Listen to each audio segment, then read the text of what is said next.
வணக்கம். Big topic with Karthik Mayakumar. நடிகர் விஜய் அவர்கள், அரசியல் கட்சியோட தலைவரான விஜய் அவர்கள், அவங்க மாநாடு எந்த அளவுக்கு பிரம்மாண்டமாக பண்ணாங்க நம்ம பார்த்துருந்தோம். அங்கே அவர் கொடுத்த ஸ்பீச் ஒட்டுமொத்த தமிழக அரசியல் காலத்தில் ஒரு புயலை கிளப்பி இருந்துச்சு. அதுவும் நம்ம ஒத்துக்கிட்டு தான் ஆகணும். இப்போ இதெல்லாம் தாண்டி ஒரு மேடையில் பேசியிருக்காருங்க. அந்த மேடையில் அவர் பேசின விஷயம் இப்போ திரும்ப அப்படி கொளுத்தி போட்டிருக்க மாதிரி இருக்குது. இதை பற்றி தான் முழுக்க பேச போகிற நிகழ்ச்சிக்குள்ள போகலாம். எல்லோருக்குமான தலைவர் அம்பேத்கர் அப்படின்ற ஒரு நூலோட வெளியீட்டு விழா. இதை விகடன் குழுமம் இருக்குல்ல, அவங்களும் அப்புறம் வாய்ஸ் ஆஃப் காமன்ஸ்னு சொல்லிட்டு அந்த நிறுவனம் சார்பில் தான் இந்த நிகழ்ச்சிக்கு ஏற்பாடு பண்ணியிருந்தாங்க. இந்த நிகழ்ச்சிக்கு முதல்ல அழைப்பு விடுக்கப்பட்டிருந்தவர் திரு தொல் திருமாவளவன் அவர்கள். அவர் கூடவே விஜய் அவர்களுக்கும் அழைப்பு விடுத்திருந்தாங்க. இன்னும் சில முக்கியமான அரசியல் பிரமுகர்களுக்கும் அந்த இன்விடேஷன் அவங்க கொடுத்துருந்தாங்க. இந்த ஒரு ஈவெண்ட்டுக்கு விஜய் அவர்கள் வராருன்ற விஷயம் கன்ஃபார்ம் ஆச்சு. இதை பற்றி நம்ம முந்தைய வீடியோவில் பேசியிருந்தோம். கன்ஃபார்ம் ஆன உடனே திருமாவளவன் அவர்கள் கொஞ்சம் தயங்கினாங்க. அவரை வராரா, சரி ஓகே, நான் கொஞ்சம் யோசிச்சு சொல்கிறேங்க, கலந்து ஆலோசனை பண்ணிட்டு அதுக்கப்புறம் முடிவை சொல்கிறேன், வரலாமா வேணாமன்றது சார்ந்து அவர் அப்பயே சொன்னாப்புல. சரின்ட்டு அதுக்கப்புறம் ஈவெண்ட்டு நடந்து முடிஞ்சது நேற்றுக்கு. அந்த ஈவெண்ட்டில் கடைசி வரைக்கும் திருமாவளவன் அவர்கள் வரலை. எதுக்காக வரலன்ற விஷயத்தை ஒரு விளக்கமான அறிக்கையாக அவர் வெளியிட்டிருந்தார். இதெல்லாம் முடிஞ்சிருச்சா, அந்த ஈவெண்ட் ஆரம்பிக்குதா, விஜய் அவர்கள் வந்தாங்க. வந்தவர் பாருங்க அவர் பண்ணதெல்லாம்.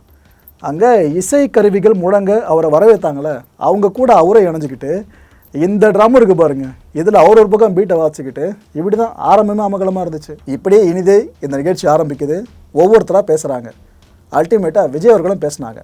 அவர் பேசுகிறப்ப மேடையில் இருந்தவங்களாக இருக்கட்டும், மேடைக்கு எதிரில் அமர்ந்திருந்தவங்களாக இருக்கட்டும், எல்லாரும் அப்படி கூர்ந்து கவனித்தாங்க.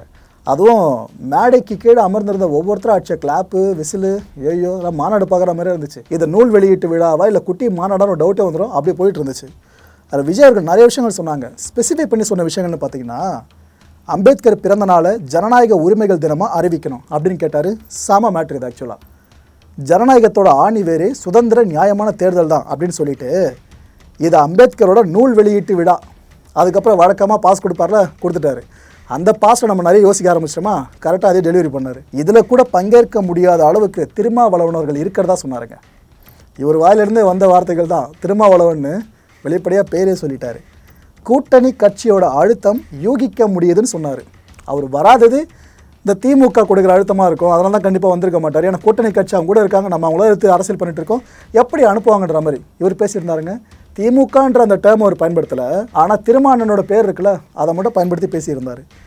திருமாவளவன் அவர்களோட மனசு முழுவதுமாக நம்மோடு தான் இருக்கும்னு சொன்னார். அவர் அங்கே இருந்தாலும் இங்கே தான் மனசு இருக்குன்னு எந்த அளவுக்கு போட முடியுமோ கொளுத்தி போட்டிருக்காரு மக்களை. அரசியலில் இவருக்கு என்ன பெருசாக அனுபவம் இருக்க போகுது, சினிமா கூத்தாடி தானே, இவருக்கு என்ன பெருசாக அரசியல் தெரிய போகுது அப்படின்னு பல பேரை சொன்னாங்களே. இந்த ஸ்கேம் 1992 சீரிஸ் பார்த்துருக்கீங்களா, ஹர்ஷத் மேத்தாவோடது. அதில் ஒரு சீனில் அவர் சொல்லுவாப்பில், எனக்கு சிகரெட் பிடிக்கிற பழக்கம் இல்லை, ஆனால் லைட்டர் எப்போவுமே நான் கையிலே வச்சுட்டு சுற்றுவேன், ஏன்னா கொளுத்தி போடுறதுக்கு. அந்த ஒரு டயலாக் அவருக்கு சூட் ஆகுதோ இல்லையோ, விஜய் அவர்களுக்கு பர்ஃபெக்டாக மேட்ச் ஆகுன்னு சொல்லலாம். ஏன்னா இந்த அளவுக்கு போல்டாக ஒரு ஸ்டேஜில் பேரை முன் வச்சே பேசுவார்னு யாரும் எதிர்பார்க்கல, பேசியிருக்காரு. ஸோ ஃப்யூச்சரில் கண்டிப்பாக திருமாவளவன் அவர்களோட விடுதலை சிறுத்தைகள் கட்சி தாவேக்காவோடு தான் சேர்ந்து பயணிக்குன்ற விஷயத்த இவர் இவ்வளோ அழுத்தம் திருத்தமாக சொல்லியிருக்காருங்க. ஆனால் திருமாவளவன் ஆல்ரெடி தெளிவாக சொல்லிட்டாரு, ஏங்க அதுக்கெல்லாம் வாய்ப்பே இல்லைங்க, நாங்கள் திமுக கூட தான் தொடர்ந்து கூட்டணியில் இருப்போம்னு திரும்ப சொல்லி அதை உறுதியாக வேறு சொல்லிட்டாரு. 2026 தேர்தலையும் நாங்கள் கூட்டணியில் தான் போட்டி போடுவோன்னு அவர் சொல்லிட்டாரு. ஆனாலும் விஜய் அவர்கள் இவ்வளோ ஸ்ட்ராங்காக நம்புறாருன்னா அரசியல் ஆழம் இருக்குல்ல, அது நல்லா அவருக்கு தெரிஞ்சிருக்குன்னு அர்த்தம். இந்த ஜேர்னலிஸ்ட்டாக இருக்க நாங்கள் சொல்கிறதுக்கு காரணம் பின்னாடி நிறைய விஷயங்கள் இருக்குது, அதுதான். அடுத்தபடி ஆதவ் அர்ஜுனா அவர்கள், இந்த விசிகாவோட துணை பொதுச் செயலாளர். இவர் என்னென்னலாம் பேசினார் தெரியுமா? ஒரு கட்டத்தில் இவர் விசிகாவா இல்லை தாவேக்காவா அப்படின்ற டவுட்டே வந்துருச்சு இவர் பேசுகிறத கேட்கும் போது. அந்தளவுக்கு பேசினார். தாவேக்காவோட செய்தி தொடர்பாளர் ஒருத்தர் பேசின அப்படிங்க இருக்கும், லிட்டரலாக அப்படி தான் இருந்துச்சு. வேங்கவாசலை பற்றி தான் சொன்னாப்புல, அங்கெல்லாம் விஜய் போய் பார்க்கணப்போலாம் சொன்னார், நல்ல விஷயந்தான். ஆனால் நல்ல தலைவருக்கு அழகு என்ன தெரியுமா, நான் ஓப்பனாக சொல்ல விரும்புகிறேன், யார் சொல்கிறதுக்கு முன்னாடி நம்மளாக முடிவெடுத்து களத்தில் இறங்குறது, அதுதான் ரைட்டு. ஆதவ அர்ஜுனா என்ன சொன்னார்னா, தமிழகத்தில் கூட்டணி ஆட்சியை உருவாக்கணும், அதில் பட்டியலின மக்கள் பங்கேற்கணும், இங்கே மன்னராட்சி தான் நிலவுதுன்றாருங்க. மன்னராட்சின்னு இருக்காரு. ஸோ யார் அவர் டேர்ம் பண்ணி சொல்லியிருக்கலான்னு உங்களுக்கு புரிஞ்சிருக்கும். கேள்வி கேட்டால் உடனே சங்கின்னு சொல்கிறாங்க. தமிழகத்தில் மன்னராட்சிக்கு இடம் இல்லை, 2026 மன்னராட்சி முழுமையாக ஒழிக்கப்படும் அப்படின்னு பேசியிருக்காரு. இவங்க கூட்டணியில் இருக்கிறதே திமுக கூட, ஆனால் பேசியிருக்கிறது பார்த்தீங்கன்னா அப்படியே திமுக எதிர்த்து பேசியிருக்க மாதிரி இருக்கு. மன்னராட்சி ஒழிக்கப்படணும், முழுமையாக ஒழிக்கப்படணும் 2026 அதுன்னு சொல்கிறாங்கன்னா அப்போ இப்போ நடந்துட்டு இருக்க ஆட்சி மன்னர் ஆட்சின்னு இவங்க சொல்கிறாங்களா என்ன? ஏன்னா இவர் சொல்கிற விஷயத்த நாம் அந்த கட்சியோட கருத்தாக கூட ஒரு பக்கம் பார்க்கலாம். ஏன்னா துணை பொதுச் செயலாளர் இருக்கார், கட்சியில் முக்கியமான போஸ்ட்டு. அப்படி இருக்க ஒருத்தர் இப்படி பேசும்போது இதை கட்சி கருத்தா பார்க்குறதுல தப்பு இல்லைல்ல. ஆனால் திருமான்னா இதை கட்சி கருத்தாக பார்க்க முடியாதுன்னு சொல்லியிருக்காங்க. அதை பற்றி நம்ம தொடர்ந்து பேசுவோம். 2026 மன்னராட்சி முழுமையாக ஒழிக்கப்படணும் அப்படின்னா அவர் எதுக்கு இதை டேர்ம் பண்ணி சொல்லியிருக்காருன்னு மக்கள் நீங்கள் புரிஞ்சுக்கலாம் மக்களே. நான் இதில் எந்த ஸ்டாண்டும் எடுக்க விரும்பலை. அடுத்து கதையின் நாயகனாக இப்போதைக்கு பார்க்கப்பட்டு இருக்க அண்ணன் திருமாவர்கள் இவங்க இப்போ என்னென்ன சொல்கிறாங்கன்னா, அழுத்தம் கொடுத்து இணங்குற அளவுக்கு நான் பலவீனமாக இல்லைன்னு சொல்லியிருக்காருங்க. விஜய் அவர்கள் பேசுகிறப்ப சொன்னாங்களே, கூட்டணி கட்சியில் இருக்கிறது எவ்வளோ ப்ரெஷர் அந்த அழுத்தம் இருக்குன்றது புரிஞ்சிக்க முடியுதுன்ற மாதிரி. அதுதான் இவர் பதில் கொடுத்துருக்காரு. ஆதவ அர்ஜுனா கருத்துக்கு அவர் மட்டும்தாங்க பொறுப்பு, இதை கட்சியோட ஒட்டுமொத்த கருத்தாக கருத முடியாது, அதில் எனக்கு உடன்பாடு இல்லைன்னு தன்னோட நிலைப்பாட்டை தெளிவாக சொல்லிட்டாரு. விளக்கம் கேட்டு நோட்டீஸ் அனுப்புவோம்னு சொல்லியிருக்காரு ஆதவ அர்ஜுனாவுக்கு. விஜய் பேசினதில் எனக்கு எந்த உடன்பாடும் இல்லைன்னு இவர் பேசினது சார்ந்தும் தன்னோட நிலைப்பாட்டை சொல்லிட்டாரு. விஜயோட மனசு மேடையிலேயே இல்லாமல் என்ன நோக்கியே இருந்திருக்குல்ல அப்படின்னு இவர் பங்குக்கும் பதிலடி கொடுத்துருக்காரு. விசிகாவோட எம்பியான ரவிக்குமார் இருக்கார்ல, அவர் என்னென்ன சொல்லியிருக்காருன்னா, இப்போது திருமாவர்கள் விரிவான அறிக்கையை ஆல்ரெடி கொடுத்தாச்சு இந்த கூட்டணியை பற்றி, திமுகவோடு தான் தொடர போகிறோன்னு சொல்லிட்டு. அதுக்கு பிற்பாடு விஜய் எதுக்காக இப்படியே பேசிக்கிட்டு இருக்கார் தொடர்ந்து? அவர் கட்சி ஆரம்பித்தது விசிகாவோடு கூட்டணி வைக்கிறதுக்கு தானா அப்படின்ற சந்தேகம் தனக்கு எழுதா அவரே சொல்கிறாரு. தன்னம்பிக்கையோடு கட்சி ஆரம்பிக்கிற போல இருக்குது அப்படின்றாருங்க. இப்படி வலிந்து அழைப்பு விடுக்கிற நிலைமை ஏற்பட்டிருக்குன்னா நீங்கள் தன்னம்பிக்கையோடு கட்சி ஆரம்பிக்கல போல இருக்கு அப்படின்னு அவர் ஒரு பக்கம் பயங்கரமான விமர்சனத்தையே முன் வச்சிருக்காரு. இவ்வளோ தூரம் ரியாக்ஷன்ஸை பார்த்துட்டோமா? இப்போ தான் நீங்கள் முக்கியமான அந்த காணொலி தொகுப்பையே பார்க்க போகிறீங்க. விஜய் அவர்கள் என்னென்னலாம் பேசினாங்க அந்த ஈவெண்ட்டில், அதையும் ஆதவ அர்ஜுனா அவர்கள் என்னென்ன பேசினாங்க இதையும் சேர்த்து பாருங்கள். முழுமையான புரிதல் உங்களுக்கு தெளிவாக இப்போ கிடைக்கும். ஒரு சில கூஸ்பம் மூமெண்ட்ஸும் அந்த பேச்சுக்களை உங்களுக்கு காத்துக்கிட்டு இருக்கு. எல்லாருக்கும் வணக்கம்.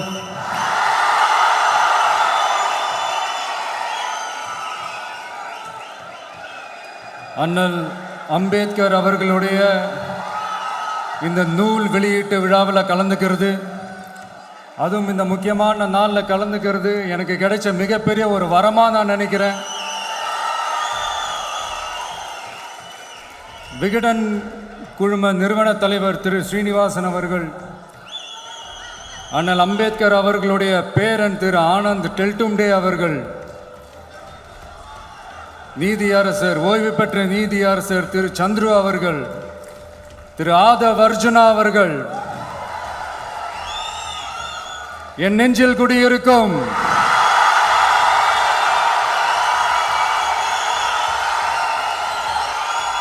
என்னுடைய நண்பா நண்பிகள் தோழா தோழிகள்,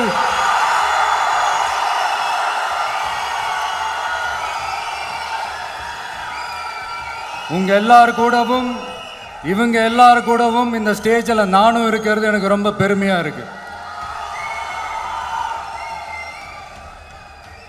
முக்கியமா இப்படி ஒரு ஃபங்க்ஷனை ஏற்பாடு பண்ணி எனக்கு அந்த வாய்ப்பை கொடுத்த விகடன் குழுமத்திற்கு என்னுடைய மனமார்ந்த நன்றிகளை தெரிவிச்சுக்கிறேன்.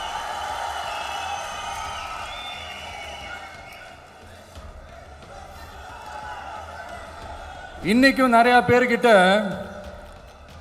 உங்கள் ஃபேவரட்டான ஹாலிடே டெஸ்டினேஷன் எதுன்னு கேட்டிங்கன்னா நியூயார்க் சிட்டின்னு சொல்லுவாங்க.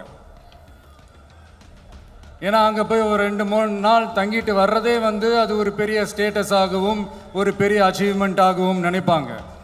ஆனால் 100 வருஷத்துக்கு முன்னாடியே நியூயார்க்லாம் போய் அங்கே உலக புகழ் பெற்ற கொலம்பியா யூனிவர்சிட்டியிலலாம் போய் படித்து டாக்டர் பட்டம் வாங்கி சாதித்த ஒரு அசாத்திய மாணவர் ஒருத்தர் இருந்தார்.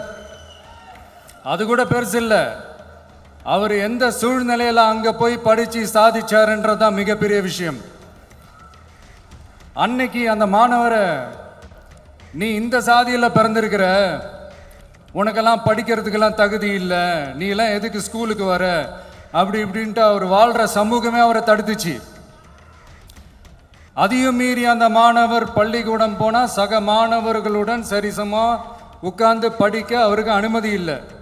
தாக எடுத்தா தண்ணி கூட குடிக்க முடியல. அப்படி அத்தனை சக்திகளும் அவருக்கு எதிராக இருந்தது. ஆனால் ஒரே ஒரு சக்தி மட்டும்தான், நீ படி, எத்தனை தடைகள் வந்தாலும் படி, தொடர்ந்து படி அப்படின்னு சொல்லிக்கிட்டே இருந்தது. அதுதான் அந்த மாணவருக்குள்ள இருந்த அந்த வைராக்கியம். அந்த சின்ன வயசுல அந்த மாணவருக்குள்ள எப்படி அப்படி ஒரு வைராக்கியம் வந்துச்சுன்னு நினைச்சு பார்க்கும்போது உண்மையிலே பிரமிப்பாக தான் இருந்துச்சு. அந்த வைராக்கியம்தான் அந்த மாணவரை பிற்காலத்தில் இந்த நாட்டோட ஒரு தலை சிறந்த இன்டெலெக்சுவலாக டிரான்ஸ்ஃபார்ம் ஆகிறதுக்கும் காரணமாக இருந்துச்சு. எனக்கு தெரிஞ்ச உலக வரலாற்றிலே இப்படி ஒரு டிரான்ஸ்ஃபர்மேஷனை யாரும் பார்த்துருக்க மாட்டாங்க. அந்த மாணவர் வேற யாரும் இல்லை, நம்மளுடைய அண்ணல் அம்பேத்கர் அவர்கள் தான்.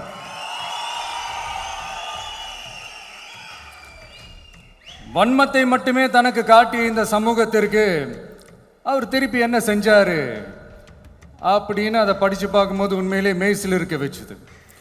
பிறப்பால் நாம் அனைவரும் சமம். நீ எந்த சாதியில் பிறந்திருந்தாலும் எந்த மதத்தை பின்பற்றினாலும் சட்டத்தின் முன் நாம் அனைவரும் சமம் அப்படிங்கிற ஒரு உயரிய கோட்பாட்டை உறுதி செய்யும் நம் நாட்டின் அரசியல் சாசன சட்டத்தை வழங்கி நம்ம நாட்டில் இருக்கிற எல்லாருக்குமே ஒரு பெருமை தேடி தந்தவர். இன்னைக்கு ரிலீஸ் பண்ற இந்த புக்கில் எல்லோருக்குமான தலைவர் அம்பேத்கர் அப்படின்ற அந்த புக்கில் ஒரு 100க்கும் மேற்பட்ட கட்டுரைகள், நேர்காணல்கள் எல்லாமே இருக்குது. அதில் என்ன ரொம்ப யோசிக்க வச்சது அவர் எழுதின அந்த பயோகிராஃபி தான். வெயிட்டிங் ஃபார் அ வீசான்னு சொல்லி அதுக்கு தலைப்பு வச்சுருந்தார். அதில் அவர் லைஃப்பில் ஃபேஸ் பண்ண விஷயங்கள், அவரை பாதித்த விஷயங்கள் எல்லாமே கிட்டத்தட்ட ஒரு 6 சம்பவங்கள் பற்றி அதில் குறிப்பிட்டிருந்தார். அதில் ஒரு 2 விஷயம் ரொம்ப பாதித்தது என்னென்னா, அதில் ஒன்று, அவருக்கு 9 இயர்ஸாக இருக்கும்போது அவரும் அவருடைய பிரதரும் வெளியூரில் இருக்கிற அவங்க அப்பாவை பார்க்குறதுக்காக போகிறாங்க. அப்போ ட்ரெயின்லேருந்து இறங்கி இந்த மாட்டு வண்டிக்காக வெயிட் பண்ணிகிட்டு இருக்கும்போது ஒருத்தர் கூட அவங்கள ஏற்றிட்டு போகிறதுக்கு தயாராக இல்லை. ஏன்னா அந்தளவுக்கு தீண்டாமை கொடுமை. அப்புறம் கொஞ்சம் இந்த எக்ஸ்ட்ரா பணம் காசெல்லாம் கொடுக்குறோன்னு ஒரு வண்டிக்காரர் ஒத்துக்கிறார். அப்போ கூட அந்த வண்டிக்காரர் என்ன பண்ணுறாருன்னா, அந்த பசங்களை வண்டி ஓட்ட சொல்லிட்டு இவர் தீட்டு பட்டுடும்னு சொல்லி வண்டியில் ஏறாமல் நடந்து போகிறார். அந்த நாள் முழுக்க அந்த பசங்களுக்கு குடிக்க தண்ணி கூட கொடுக்காம அந்த டிராவல் எவ்வளவு கொடுமையாக இருந்துச்சுன்னு சொல்லி அதில் மென்ஷன் பண்ணியிருந்தார். 2வது, அதே அம்பேத்கர் அவர்கள் அமெரிக்கா, பிரிட்டன்லலாம் போய் படித்து டாக்டர் பட்டம்லாம் வாங்கி சாதிச்சு ஒரு பெரிய வழக்கறிஞராக இந்தியாவுக்கு திரும்ப வராரு. அப்போ மும்பைக்கு பக்கத்தில் ஒரு கிராமத்துக்கு அவரை கூப்பிடுறாங்க. அப்போ அவர் ஒரு அரசாங்க பொறுப்பில் இருக்கிறார். அந்த கிராமத்துக்காரங்க ஒரு வண்டியை ஒன்று ஏற்பாடு பண்ணி அவரை கூட்டிகிட்டு வரணும்னு நினைக்கிறாங்க. ஆனால் அந்த வண்டி ஓட்டுறவர் அவருக்கு சமமாக உட்காந்து வண்டி ஓட்டுறதுக்கு யோசிக்கிறார், மறுக்கிறார். ஒரு லண்டனுக்கு போய் ஒரு பாரிஸ்டர் பட்டம் வாங்கிய அம்பேத்கரை விட ஒரு வண்டி ஓட்டுறவர் தன்னை உயர்ந்தவனா நினைக்கிறார். அதுதான் அந்த சமூக கொடுமை தான் அவரை சமத்துவத்துக்காக போராட வச்சுது. எனக்கு ஒரு டவுட்டுங்க, இன்னைக்கு திரு அம்பேத்கர் அவர்கள் உயிரோடு இருந்திருந்தா என்ன நினைப்பாரு? இன்னைக்கு இருக்கிற நம்ம இந்தியாவை பார்த்து அவர் பெருமைப்படுவாரா, இல்லை வருத்தப்படுவாரா, இல்லை அப்படியே வருத்தப்பட்ட எதை நினைச்சு வருத்தப்படுவார்? இன்னைக்கு நம்ம நாடு முழு வளர்ச்சி அடையணும்னா ஜனநாயகம் காக்கப்படணும். அந்த ஜனநாயகம் காக்கப்படணும்னா அரசியல் அமைப்பு சட்டம் காக்கப்படணும். அதுக்கான பொறுப்பு, அந்த கடமை நம்ம ஒவ்வொருத்தருக்கிட்டையும் இருக்கணும்னு தோணுச்சு. அந்த பொறுப்போடும் அந்த கடமையோடும் தான் இதை நான் ஆணித்தரமாக சொல்கிறேன். ஜனநாயகத்தை நாணிவேர் ஃப்ரீ அண்ட் ஃபேர் எலெக்ஷன்ஸ், சுதந்திரமான மற்றும் நியாயமான தேர்தல். தேர்தல் நியாயமாக நடக்கலைன்னு நான் சொல்ல வரல, பட் சுதந்திரமாகவும் நியாயமாகவும் தான் தேர்தல் நடக்குது அப்படிங்கிற அந்த அசைக்க முடியாத நம்பிக்கை நம்ம ஒவ்வொரு இந்தியனுக்கும் இருக்கணும்னு தோணுச்சு. அது அமையணும்னா தேர்தல் ஆணையர்கள் கான்சென்சஸ், அதாவது ஒருமித்த கருத்து அடிப்படையில் மட்டும்தான் நியமிக்கப்பட வேண்டும் அப்படின்றதான் என்னுடைய ஒரு வலிமையான ஒரு கோரிக்கை. 2வது, ஏப்ரல் 14 அண்ணல் அம்பேத்கர் அவர்களுடைய பிறந்த நாள். அன்னைக்கு தான் நம்ம ஒட்டுமொத்த இந்தியர்களுக்குமான ஜனநாயக உரிமைகள் பிறந்த தினம். அதனால் அந்த டேட்டை இந்தியாவோட ஜனநாயக உரிமைகள் தினமாக அறிவிக்கணும்.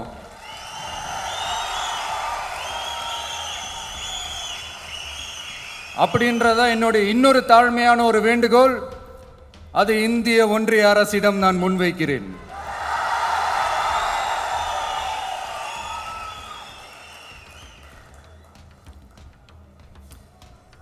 அம்பேத்கர் அவர்களை பற்றி யோசிக்கும் போது கண்டிப்பாக சட்டம் ஒழுங்கு, சமூக நீதியை பற்றி யோசிக்காமல் இருக்கவே முடியாது. இன்றைக்கும் மணிப்பூரில் என்ன நடக்குதுன்னு நம்ம எல்லாருக்குமே தெரியும். ஆனால் அதை பற்றி கொஞ்சம் கூட அதை கண்டுக்காம ஒரு அரசு மேல இருந்து நம்மளை ஆண்டுகிட்டு இருக்கு.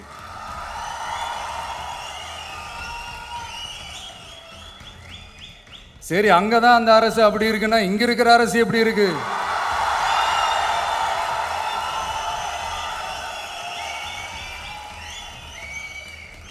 இங்க நம்ம தமிழ்நாட்டில் வேங்கை வயல்னு ஒரு ஊர்ல என்ன நடந்துச்சுன்னு நம்ம எல்லாருக்குமே தெரியும்.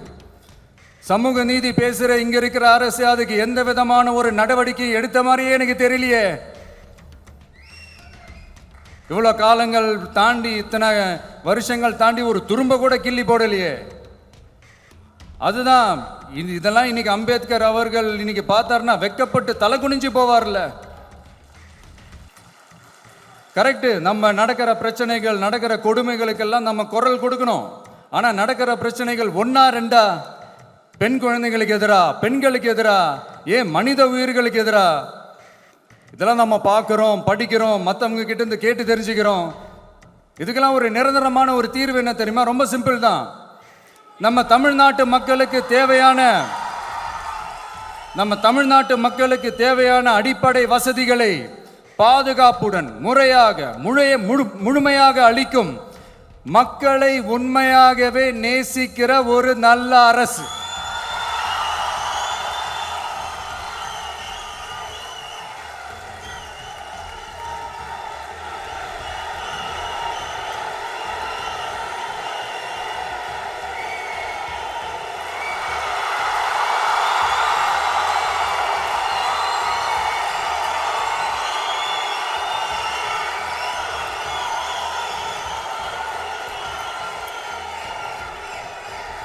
அதான் சொன்னேன், இது அமைஞ்சிட்டாலே போதும், அதான் ரொம்ப சிம்பிள்னு சொன்னேன். அதனால இங்க டெய்லி நடக்கிற பிரச்சனைகளுக்கு சம்பிரதாயத்துக்காக ட்வீட் போடுறதும், சம்பிரதாயத்துக்காக அறிக்கை விடுறதும், சம்பிரதாயத்துக்காக நானும் மக்களோட மக்களா இருக்கிறேன்னு காட்டிக்கிறதும், சம்பிரதாயத்துக்காக மழை தண்ணியில நின்று போட்டோ எடுக்கிறதும்,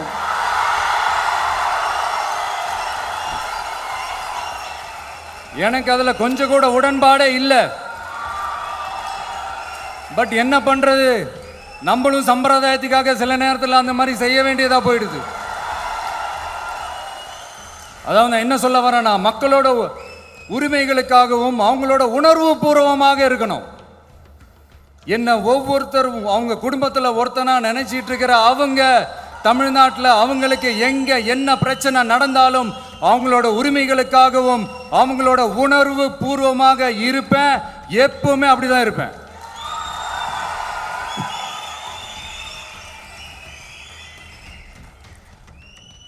மக்கள் உணர்வுகளை மதிக்க தெரியாத, மக்களுக்கு அடிப்படை சமூக நீதியான பாதுகாப்பை கூட உறுதி செய்ய இயலாத, கூட்டணி கணக்குகளை மட்டுமே நம்பி இருமாப்புடன் 200 வெல்வோம்,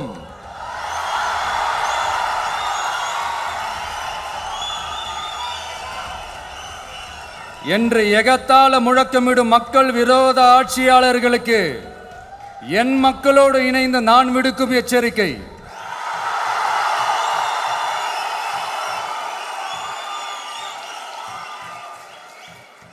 நீங்க உங்களோட சுயநலனுக்காக பல வழிகளில் பாதுகாத்து வரும் உங்கள் கூட்டணி கணக்குகள் அனைத்தும் 2026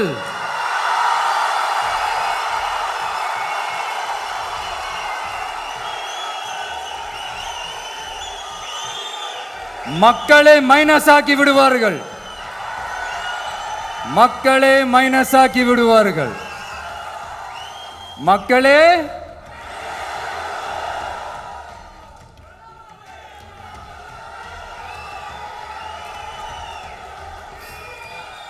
எனக்கு இந்த வாய்ப்பு கொடுத்த விகடன் குழுமத்திற்கும் வந்திருக்கும் பெரியோர்களுக்கும் சான்றோர்களுக்கும் மீண்டும் என்னுடைய வணக்கங்கள், மீண்டும் என்னுடைய நன்றிகள். கடைசியா ஒரே ஒரு விஷயம், விடுதலை சிறுத்தைகள் தலைவர் திரு தோல் திருமாவளவன் அவர்கள்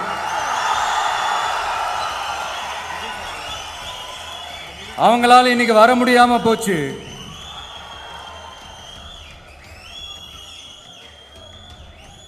அம்பேத்கர் அவர்களுடைய புத்தக வெளியீட்டு விழாவிற்கு கூட அவரால் கலந்துக்க முடியாத அளவிற்கு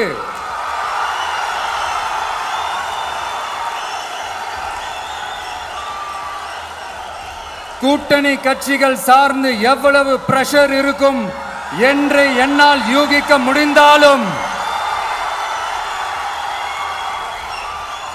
நான் இப்ப சொல்றேன், அவருடைய மனசு முழுக்க முழுக்க இன்னைக்கு நம்மளோட தான் இருக்கும்.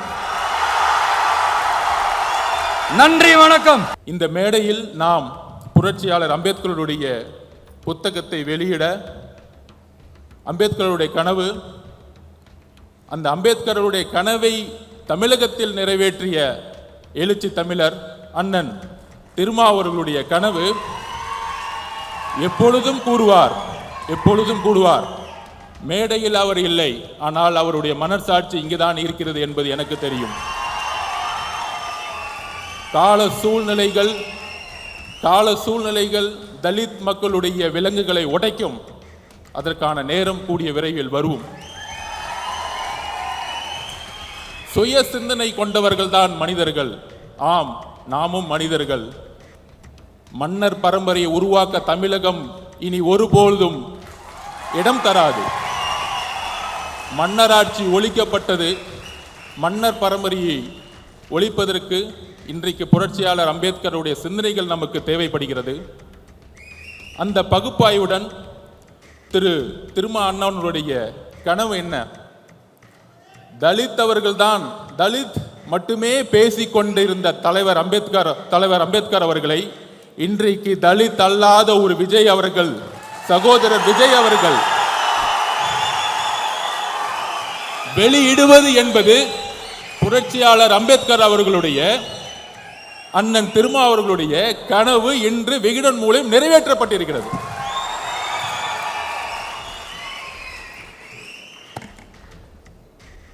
இதுல சில விமர்சனங்கள். சகோதரர் விஜய் அவர்களுக்கு அரசியல் தெரியுமா? அவருக்கு கொள்கைகள் தெரியுமா? கொள்கைகள் பேசிய பல கட்சிகள் ஏன் அம்பேத்கரை இதுவரைக்கும் மேடையில் ஏற்றவில்லை?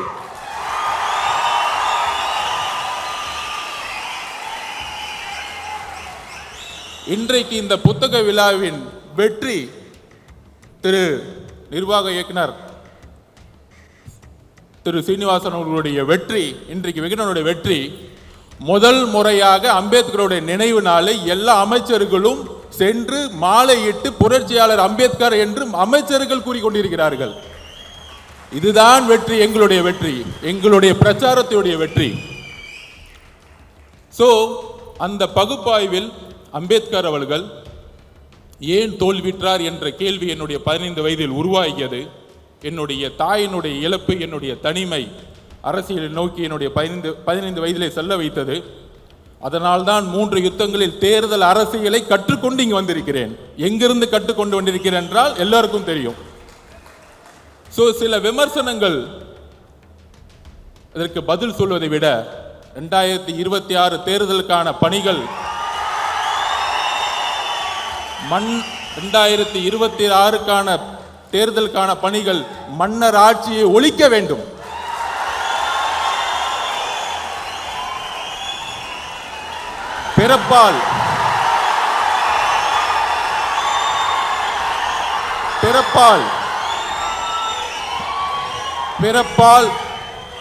பிறப்பால் அனைவரும் சமம் என்கின்ற கருத்தியலை அம்பேத்கர் உருவாக்கியதை போல இங்க பிறப்பால் ஒரு முதலமைச்சர் உருவாக்கப்படக்கூடாது.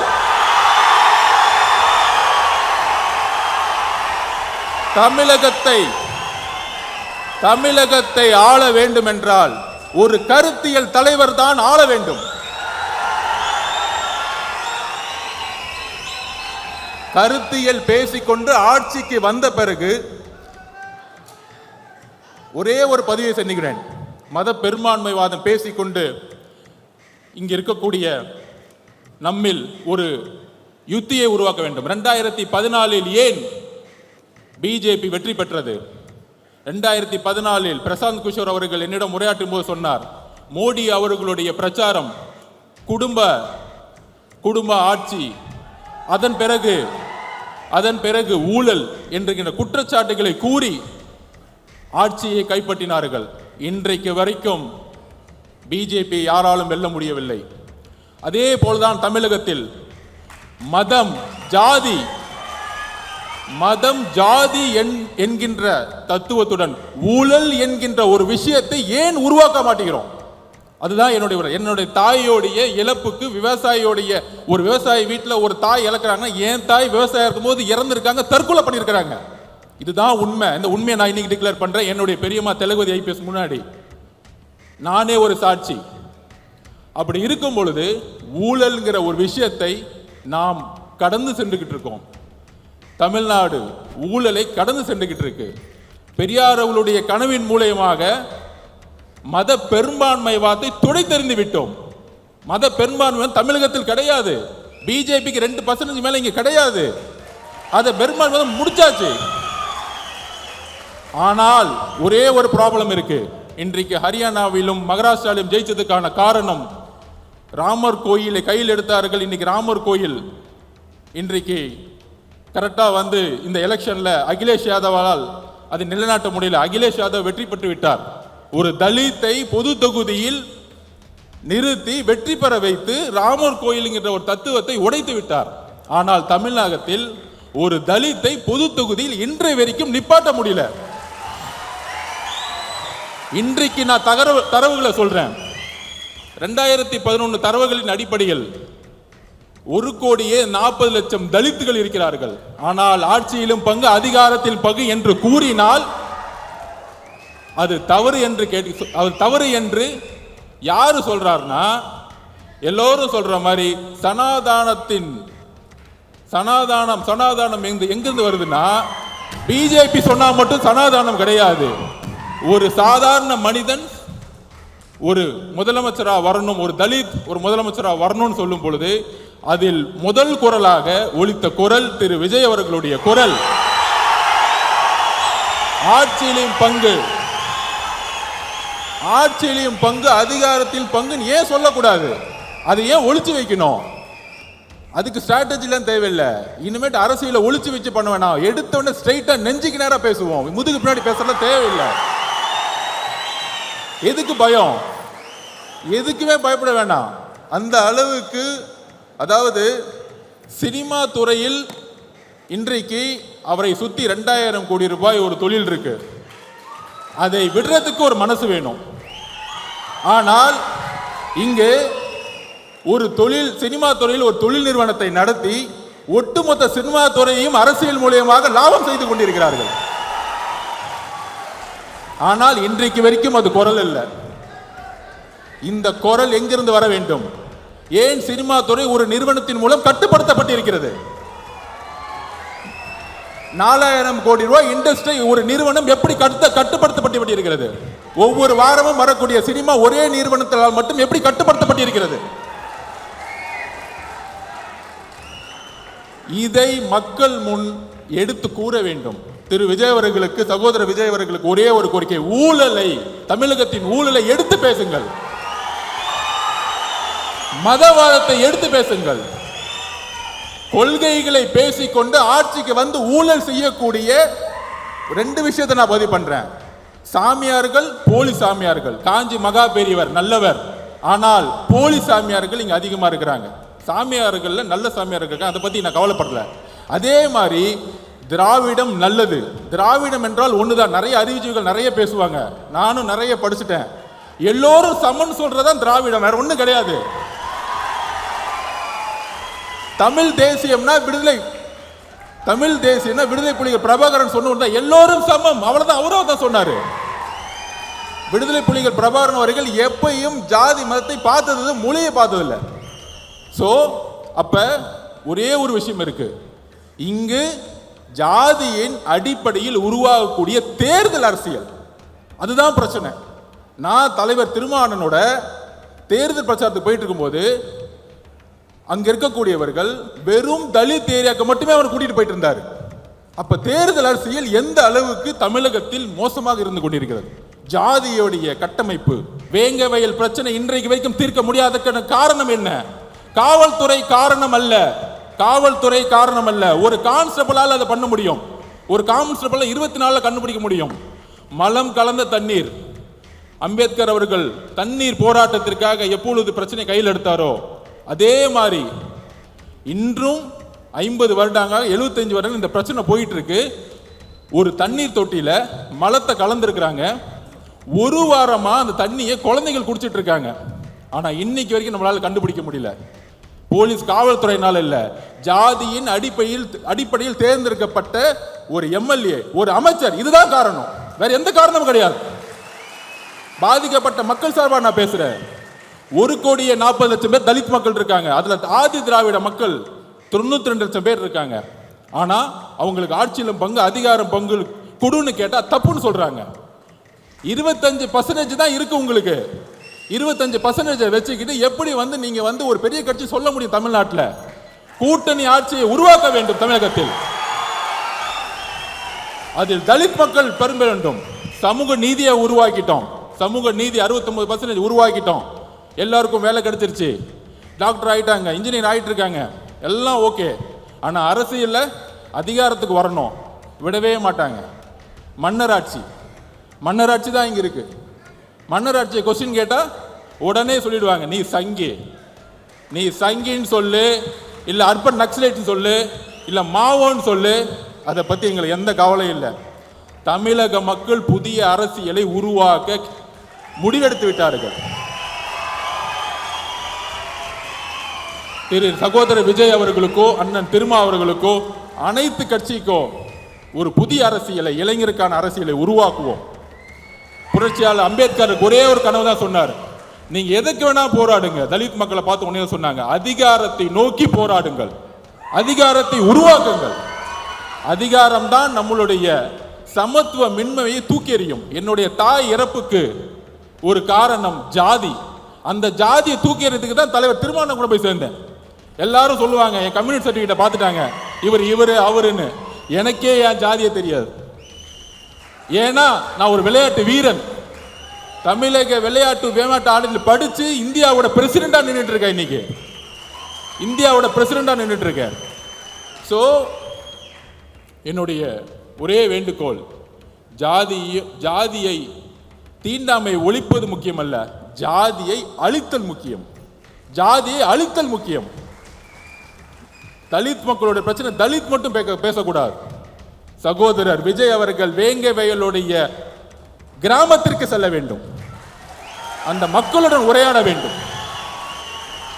நீங்க ஃபீல்டுக்கு வாங்க. மேலவேல முருகேசன் அவர்களுடைய ஒரே நாள் 7 பேர் வெட்டப்பட்டிருக்காங்க. அந்த வில்லேஜுக்கு வாங்க. உங்களுடைய பிரபலம், உங்களுடைய ஒரு வார்த்தை தமிழகத்தில் இன்றைக்கு எப்படி எல்லா அமைச்சர்களும் இந்த ஒரு புக் ரிலீஸுக்காக எல்லா அமைச்சர்களும் இன்னைக்கு ஏறி மேடையில் ஏறி அம்பேத்கருக்கு மாலை போட்டு புரட்சியாளர் அம்பேத்கர் சொன்னாங்க பாருங்க, இதுதான் உங்களுடைய வெற்றி. இதுக்கு தான் இந்த மேடையை உருவாக்கணும். இந்த மேடையை அதற்கு தான் உருவாக்கினோம். புத்தக விழாவில் அரசியல், அம்பேத்கர்னாலே அரசியல் தான். அனைவருக்குமான தலைவர்னு சொன்னாலே இங்க நிறைய பேருக்கு பிடிக்காது. திரு பெரியார் அவர்களும் அம்பேத்கரோட கொள்கையிலும் இணைந்து இனிமேல் பயணிக்க வேண்டியணும். இணைந்து பயணிக்கணும். அப்படி இணைந்து பயணிச்சாதான் தமிழகத்தில் புது மாற்றங்கள் வேணும், புது மாற்றங்கள் உருவாகும்.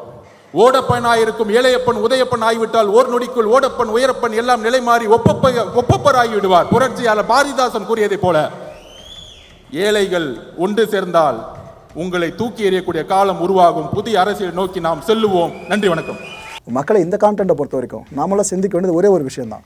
ஒரு செங்கல்ல உருவிட்டா கோட்டை தகர்ந்துடாது, புரியுதா? ரைட்டு. ஆனால் சேதத்தை ஓரளவுக்கு ஏற்படுத்த முடியும். இதுவும் புரியுதா? ஓகே, புரிஞ்சோ பிஸ்தா. ஒரு மனவினா ஒன்று கேட்டுடுறேன். இதுக்கான பதில்களை கீழே கமெண்ட் செக்ஷனில் தாராளமாக கமெண்ட்ஸாக லீவ் பண்ணுங்கள்.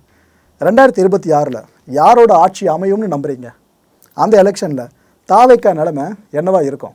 அடுத்த நிகழ்ச்சி சந்திக்கலாம். நன்றி, வணக்கம்.